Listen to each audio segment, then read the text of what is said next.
అసలు తను ఎలా ఉందో ఏం చేస్తుందో ఏమోలే. స్పెషల్ మనిషైనా కూడా మనకేముంది మామూలే.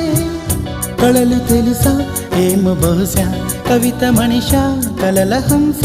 మనసు కొంచెం తెలుసుకుంది, కలిసిపోయే మనిషిలాగా మంచి పద్ధతంటూ ఉంది. మదిని లాగుతున్నది ఎంత ఎంత వింతగున్నది. వెన్నెల్లో హాయ్ హాయ్, మల్లెల్లో హాయ్ హాయ్, వరాల జల్లే కురిసే. తప్పెట్లు హాయ్ హాయ్, ట్రంపెట్లు హాయ్ హాయ్, ఇవాళ్ళ మనసే మురిసే. మే నెలలో ఎండ హాయ్, ఆగస్టు వాన హాయ్, జనవరిలో మంచు హాయ్. హాయ్ రామా హాయ్ గుంటె చాలు నండి, వెయ్యి మాటలెందుకండి. వెన్నెల